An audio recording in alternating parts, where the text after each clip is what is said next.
आज यूटेरिया पाजर का practice set number 54 देखेंगे। इसके पहले का हम लोग 1 से लेकर 53 तक प्रैक्टिस सेट कंप्लीट कर चुके हैं। जो भी आपका कोई भी सेट छूटा है जाके प्लेलिस्ट चेक कीजिएगा, आपको सारा सेट 1 से लेकर 53 तक आपको मिल जाएगा।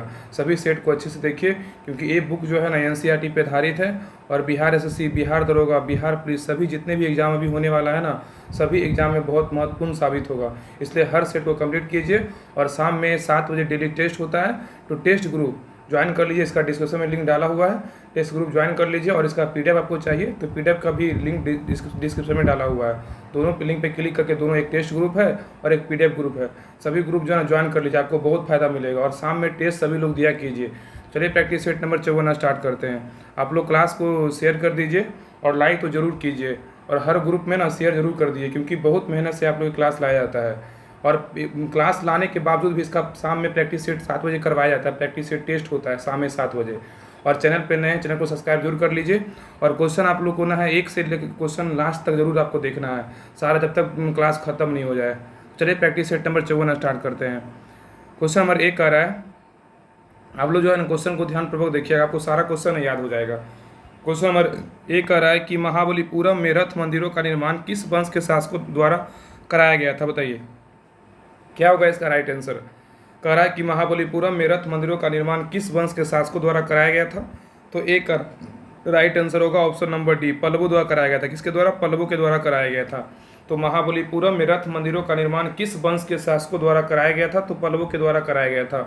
क्वेश्चन नंबर 2 पे, क्वेश्चन नंबर 2 कह रहा है कि कुषाण शासक कनिष्क बौद्ध धर्म की किस शाखा का अनुयायी था, बताइए।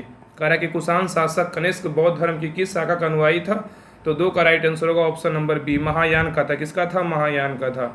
नेक्स्ट क्वेश्चन पे आइए, कह रहा है कि नवीनतम खोजों के अनुसार सिंधु घाटी सभ्यता का सबसे बड़ी नगर कौन सी है, बताइए। कह रहा है कि नवीनतम खोजों के अनुसार सिंधु घाटी सभ्यता का सबसे बड़ा नगर कौन सा है, तो 3 का राइट आंसर होगा ऑप्शन नंबर सी, क्या है? राखीगढ़ी है। क्या है? राखीगढ़ी। नेक्स्ट क्वेश्चन पे आइए, कह रहा है कि पुस्तक द स्पिरिट ऑफ इस्लाम के लेखक कौन है, बताइए। कह रहा है कि पुस्तक द स्पिरिट ऑफ इस्लाम के लेखक कौन है, तो 4 का राइट आंसर होगा ऑप्शन नंबर डी, सैयद अमीर अली है। क्या है? सैयद अमीर अली। नेक्स्ट क्वेश्चन पे आइए, कह रहा है कि ब्रिटिश हाउस ऑफ कॉमन्स का चुनाव लड़ने वाले प्रथम भारतीय कौन थे, बताइए। बहुत अच्छा क्वेश्चन है। सभी जो है ना सेट में बहुत अच्छे क्वेश्चन डाला गया है, इसलिए ना बोलते हैं ना कि ये बुक जो है ना एनसीईआरटी पैटर्न पे बनाया गया, इसलिए हर सेट को ना कंप्लीट कीजिए। और पीछे जितना भी सेट हुआ ना इसको रिवीजन करते रहिए। बाकी तो जब भी क्लास नहीं आता ना, पीछे का हम सेट रिवीजन करवाते हैं टेस्ट ग्रुप में। तो सभी लोग जो है ना टेस्ट ग्रुप और पीडीएफ ग्रुप से ज्वाइन कर लीजिए। और बिहार पुलिस का होमवर्क सीरीज भी स्टार्ट हुआ है, सभी लोग का जो है ना एक सीरीज स्टार्ट हुआ है। डेली आपको होमवर्क मिलता है, आपको सभी होमवर्क को आपको पढ़ना है। तो जरूर ज्वाइन करिए टेलीग्राम ग्रुप, क्योंकि बहुत ज़्यादा आपको फायदा होने वाला है। तो कह रहा है क्वेश्चन नंबर 5 कह रहा है कि ब्रिटिश हाउस ऑफ कॉमन्स का चुनाव लड़ने वाले प्रथम भारतीय कौन थे, तो 5 का राइट आंसर होगा ऑप्शन नंबर सी, भोमेश चंद्र बनर्जी थे। कौन थे? भोमेश चंद्र बनर्जी थे, याद रखिएगा। नेक्स्ट क्वेश्चन पे आइए, कह रहा है कि त्रिपुरी संकट के बाद कांग्रेस का अध्यक्ष किसे चुना गया था, बताइए। कह रहा है कि त्रिपुरी संकट के बाद कांग्रेस का अध्यक्ष किसे चुना गया था, तो 6 का राइट आंसर होगा option number C, doctor Rajendra Prasad चुने गए थे। कौन? डॉक्टर राजेंद्र प्रसाद, याद रखिएगा। नेक्स्ट है, कह रहा है कि स्वतंत्रता आंदोलन में लीडर समाचार पत्र, कह रहा है कि स्वतंत्रता आंदोलन में लीडर समाचार पत्र निम्नलिखित में से किसने शुरू किया था, बताइए। कह रहा है कि स्वतंत्रता आंदोलन में लीडर समाचार पत्र निम्नलिखित में से किसने शुरू किया था, तो 7 का राइट आंसर होगा option number C, Madan Mohan Malviya ने शुरू किया था। कौन किए थे? मदन मोहन मालवीय ने शुरू किया था।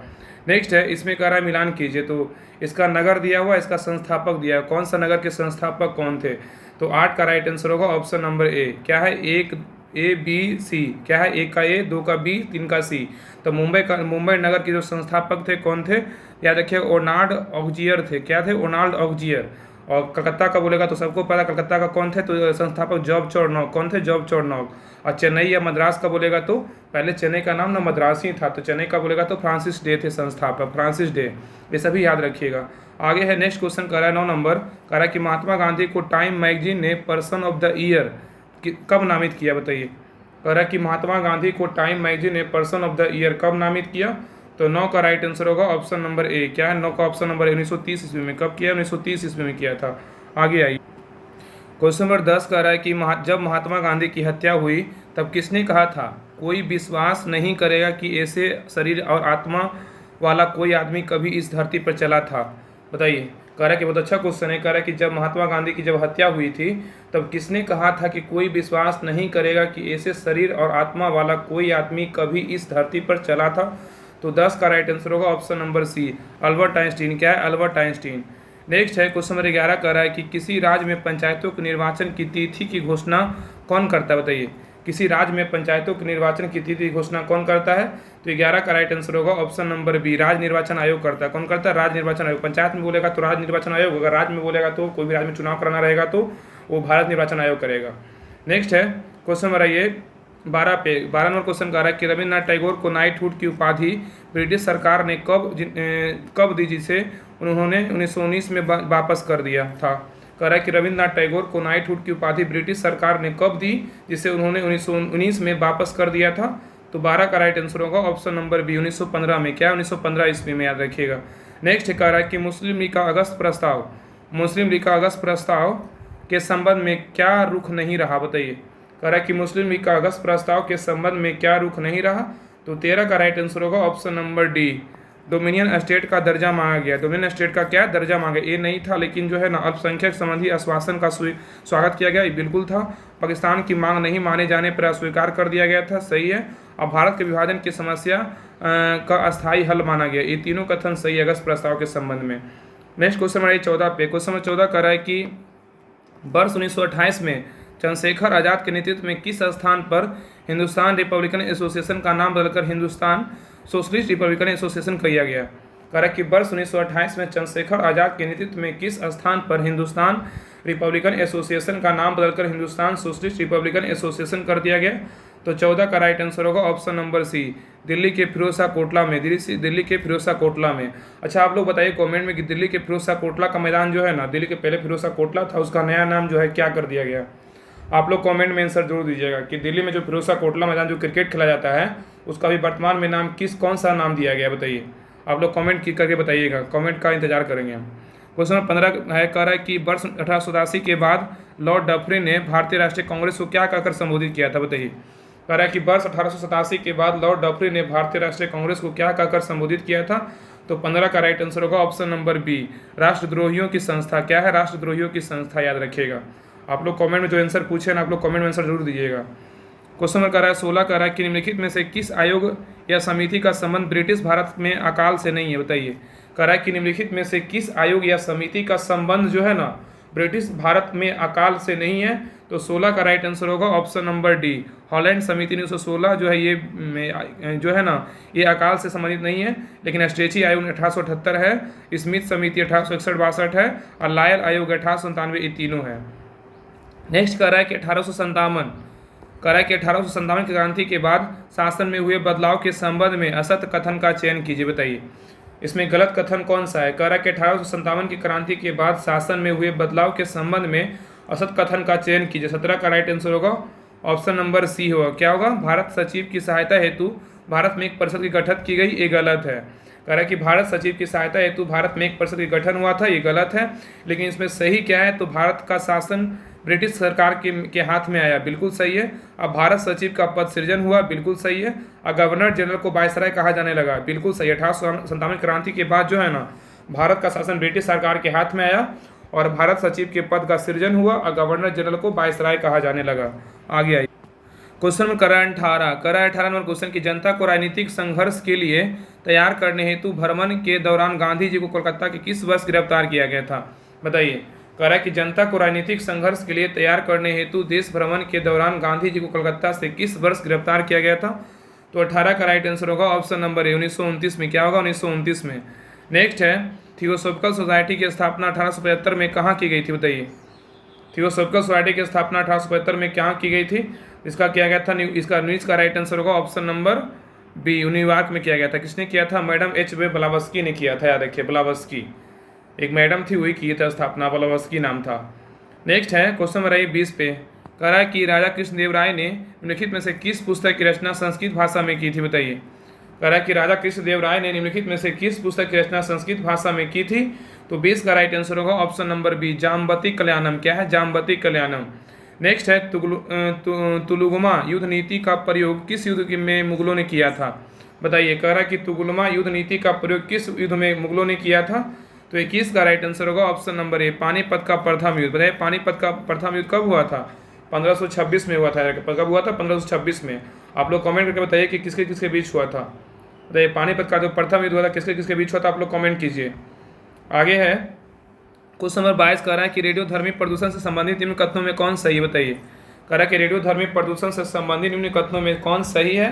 तो 22 का राइट आंसर होगा ऑप्शन नंबर, याद रखिएगा, सी। क्या है? सी। 1, 3, 4 सही है। इसमें है ना, इसमें रेडियोधर्मी प्रदूषण के बारे में कौन सा कथन सही है? तो 1, 3, 4 सही है। यह पशुओं में अनुवांशिक परिवर्तन लाता है, बिल्कुल सही है। और ये जो है 2 नंबर तो गलत है। इसमें यह मृदा में विद्यमान विभिन्न खनिजों में असंतुलित कर देता है, ये गलत है। इसमें और एक सही क्या है? तो यह रक्त संचार में व्यवधान पैदा करता है, बिल्कुल सही है। रेडियोधर्मी जो प्रदूषण है ये रक्त संचार में व्यवधान पैदा करता है, ये सही है। और यह कैंसर पैदा करता है, ये भी सही है। तो 1, 3, 4 सही है, लेकिन 2 नंबर गलत है। आगे कह रहा है कि 23 नंबर क्वेश्चन की भारत में ओसनिक नेशनल पार्क, आप दो लोग बहुत कम देखेंगे क्वेश्चन। कह रहा है कि भारत में ओसनिक नेशनल पार्क स्थित है कहाँ? बताइए। भारत में जो है ना ओसनिक नेशनल पार्क कहाँ स्थित है? तो 23 का राइट आंसर होगा ऑप्शन नंबर डी, कच्छ में स्थित है। कहाँ है? कच्छ में। नेक्स्ट है कि नल्ला मलाई की पहाड़ी किस राज्य में स्थित है? बताइए। नल्ला मलाई की पहाड़ी किस राज्य में स्थित है? तो 24 का राइट आंसर होगा ऑप्शन नंबर सी, आंध्र प्रदेश में। कहाँ है? तो आंध्र प्रदेश में स्थित है। नेक्स्ट है अष्टमुडी झील, बहुत इजी क्वेश्चन है। अष्टमुडी झील किस राज्य में स्थित है? सबको पता है कि केरल में स्थित है। इसका 25 का राइट आंसर होगा ऑप्शन नंबर ए। नेक्स्ट है, इसमें है कि बोल रहा है कि निम्नलिखित घास के मैदान, ज्योग्राफी में आप पढ़े होंगे या तो पढ़िएगा, तो उसमें मैप में बोल रहा है कि मानचित्र के अनुसार का रहने के अनुसार उत्तर से दक्षिण क्रम में सजाएं। मैप को देखने के बाद कह रहा है कि उत्तर से दक्षिण की ओर सजाएं। कौन कौन जो है ना घास का मैदान किस मतलब कौन सा क्रम सही क्रम होगा? तो 26 का जो राइट आंसर होगा ऑप्शन नंबर सी होगा, 1, 4, 2, 3। 1, 4, 2, 3 पहले होगा पंपास, उत्तर से दक्षिण बोल रहा है, पहले पंपास, उसके बाद आएगा कैंपोस, पंपास कैंपोस। देखिए म है ना दोनों में पहले पंपास फिर कैंपोस, उसके बाद क्या आएगा? तो सेलवास आएगा, उसके बाद लास्ट में क्या है? तो लानोज है। क्या है? लानोस, याद रखिएगा। नेक्स्ट कह रहा है कि 27 नंबर, इसमें राजधानी दिया हुआ है, पत्नों एवं उससे संबंधित देश का सही मिलान कीजिए। इसका जो है ना, इसका 27 का राइट आंसर होगा ऑप्शन नंबर, याद रखिए, सी होगा। क्या होगा? सी।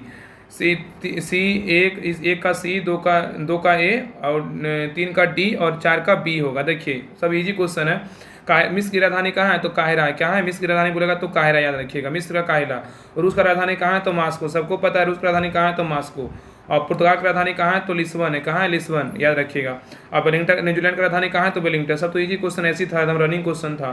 कह रहा है कि रूस की राजधानी मास्को, मिस्र की राजधानी काहिरा और पुर्तगाल की राजधानी लिस्बन और न्यूजीलैंड का राजधानी बोलेगा तो वेलिंगटन है। नेक्स्ट क्वेश्चन, क्वेश्चन नंबर 28 कह रहा है कि भारत का उपराष्ट्रपति किस सदन का पदेन सभापति होता है? बताइए। कह रहा है कि भारत का उपराष्ट्रपति किस सदन का पदेन सभापति होता है?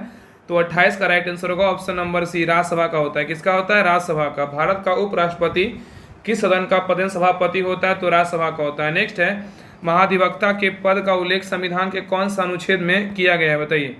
कह रहा है कि महाधिवक्ता के पद का उल्लेख संविधान के कौन सा अनुच्छेद में किया गया है? तो 29 का राइट आंसर होगा ऑप्शन नंबर सी, अनुच्छेद 165 में किया गया। किसमें किया गया? अनुच्छेद 165 में।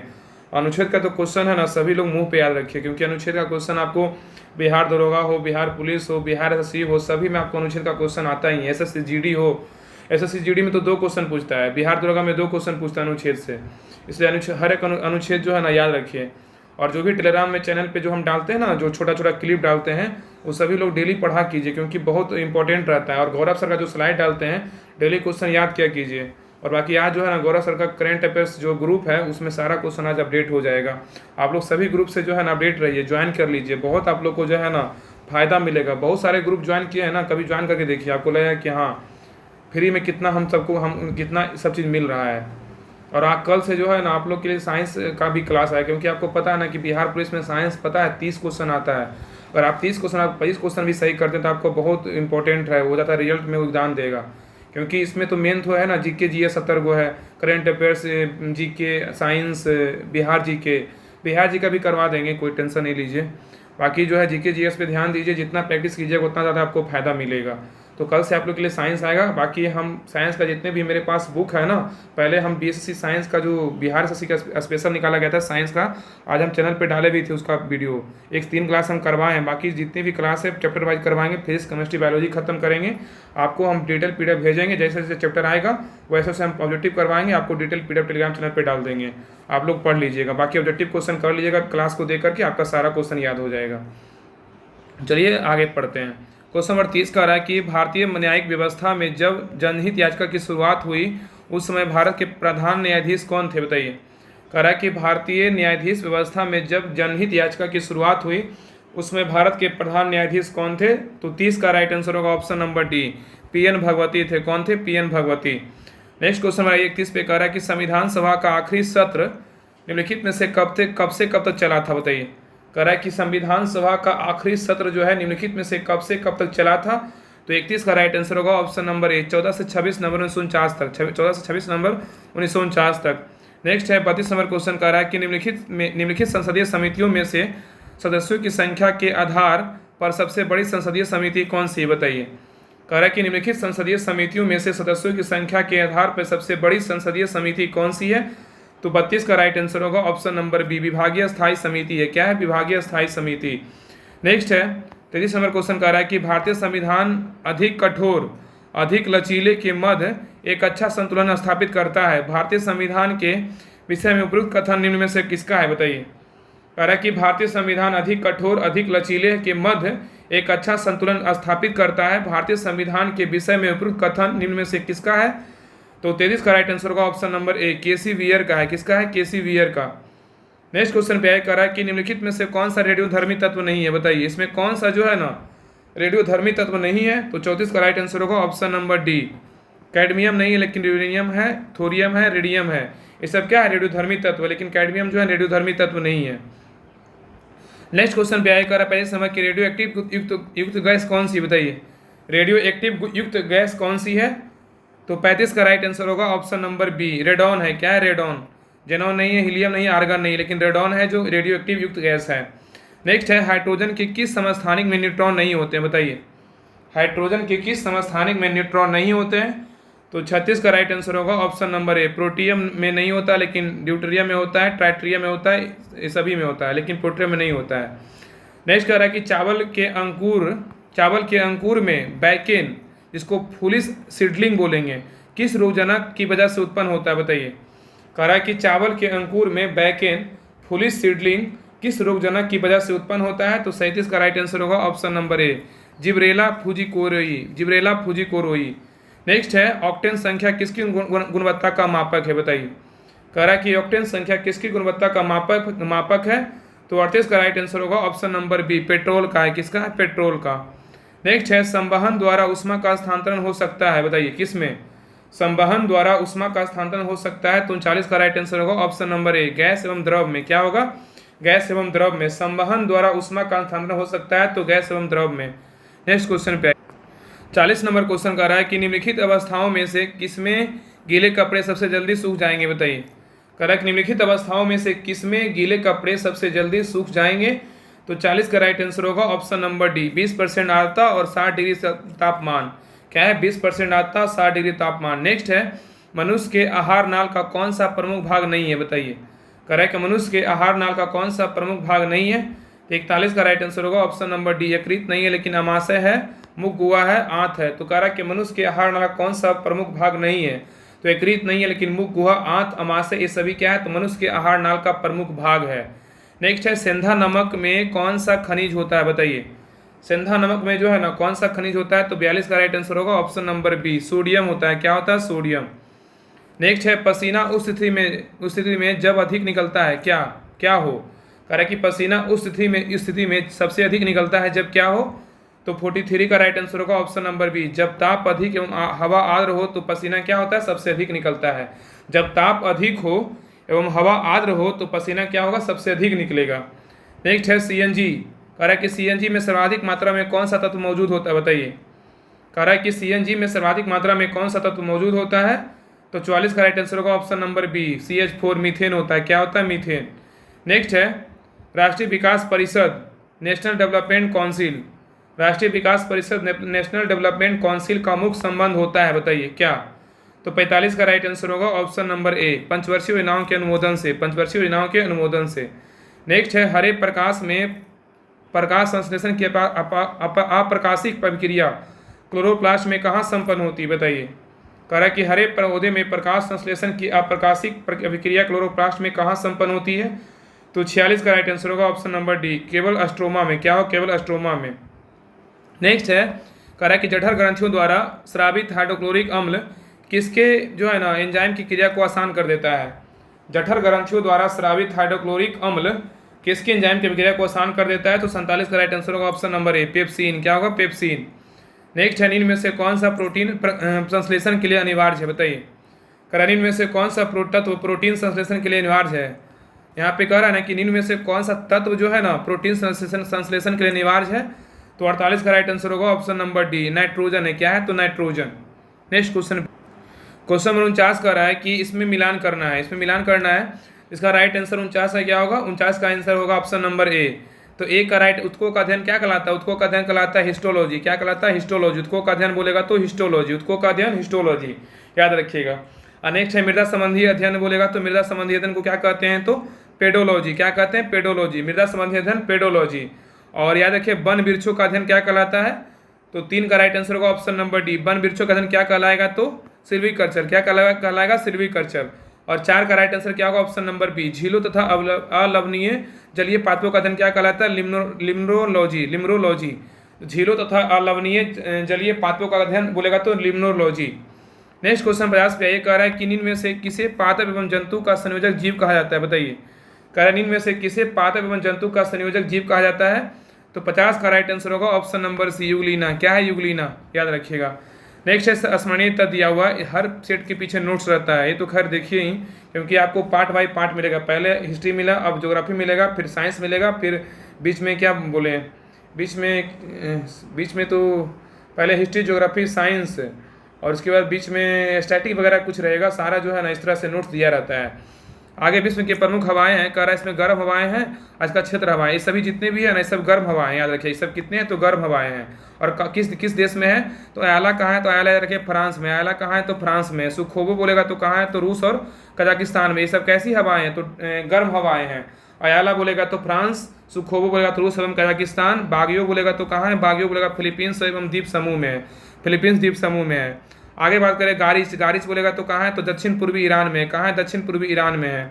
सामून बोलेगा तो कहाँ है, सामून तो ईरान में। ये सब कैसी पवने हैं, तो विश्व की जो है ना प्रमुख गर्म हवाएं हैं। कौन है, तो गर्म हवाएं कौन कौन, अयाला, सुखोवो, बागियो, गारिच, सामून और बरगस। बरगस कहाँ है, तो दक्षिण अफ्रीका में। कहाँ है, दक्षिण अफ्रीका में। ट्रेमोटेन बोलेगा तो मध्य यूरोप में। कहाँ है, ट्रेमोटेन बोलेगा तो मध्य यूरोप में। देखिए फिर से रीजन कर रहे हैं। अयाला बोलेगा तो फ्रांस, गर्म हवाएं हैं, विश्व की गर्म हवाएं हैं। सुखोवो बोलेगा तो रूस एवं कजाकिस्तान में है। बागियो बोलेगा तो फिलीपींस द्वीप समूह में है। गारिच बोलेगा दक्षिण पूर्वी ईरान में है। सामून बोलेगा तो ईरान में है। बरगस बोलेगा दक्षिण अफ्रीका में है। ट्रेमोटेन बोलेगा तो मध्य यूरोप में है, याद रखिएगा। आगे आइए, विश्व की ठंडी हवाएं, ये सब क्या है, विश्व की ठंडी हवाएं। देखिए इसको, इसमें ठंडी हवाएं दिया और कौन सा क्षेत्र में स्थित है। तो मिस्टल बोलेगा तो कहाँ है, मिस्टल जो है ठंडी हवाएं स्पेन और फ्रांस में। मिस्टल बोलेगा स्पेन फ्रांस में है। बोरा बोरा जो है ना एडियाटिक तट पे है। बोरा है एडियाटिक तट पे। और नौटी और नौदर, या दोनों यहाँ एक साथ याद रखिए। नौटी नौदर बोलेगा तो अमेरिका में। क्या है, अमेरिका में। नौटी नौदर बोलेगा तो अमेरिका में स्थित है। पैम्पीरो, पियो तो अर्जेंटीना, ठीक है, अर्जेंटीना। पैम्पीरो बोलेगा तो अर्जेंटीना में है। और पैपा गायो कहाँ, मैक्सिको गयो। पैपा गायो कहाँ, मैक्सिको, याद रखिएगा। हबूब बोलेगा तो कहाँ, हबूब तो सूडान। कहाँ, हबूब सूडान। नेक्स्ट बोलेगा सिस्टोन, ये सब क्या है, ठंडी हवाएं हैं। सिस्टोन बोलेगा तो कहाँ की, पूर्वी ईरान का। सिस्टोन बोलेगा पूर्वी ईरान का है। नेवाडोस बोलेगा तो कहाँ का है, तो इक्वाडोर का है। नेवाडोस इक्वाडोर। बिलीबाब बोलेगा तो अलास्का का। किसका, अलास्का का। एक बार फिर से देख लीजिए, ये जो है ना विश्व की प्रमुख ठंडी हवाएं हैं। तो मिस्टल बोलेगा तो स्पेन फ्रांस का है। बोरो बोलेगा तो कहाँ का है, तो एडियाटिक तट का है। तो मिस्टल कहेगा तो स्पेन फ्रांस। बोरा कहेगा तो एडियाटिक तट। नोटी कहेगा तो क्या होगा, अमेरिका। नॉर्दर तो बोले अमेरिका। नोटी नॉर्दर अमेरिका, याद रखिएगा। पैम्पीरो अर्जेंटीना। पैपा गायो बोलेगा तो मैक्सिको। हबूब बोलेगा तो कहाँ है, सूडान। सिस्टोन बोलेगा तो पूर्वी ईरान। नेवाडोस बोलेगा तो इक्वाडोर। याद रखिए, बिलीबाब बोलेगा तो अलास्का। तो ये सेट नंबर था 54। सेट नंबर 54 कंप्लीट हो गया है। बाकी जो है ना पिछले का सेट जो है ना जो भी हुआ है छूटा है ना उसको रिवीजन पीछे से करते रहा कीजिए, बहुत फ़ायदा मिलेगा। और क्लास को हर जगह शेयर कीजिए और लाइक ज़रूर कीजिए। अगर चैनल पे नए हैं चैनल को सब्सक्राइब जरूर कीजिए। तो आज के लिए यहीं तरह रहते हैं, तब तक के लिए आप लोग को जय हिंद।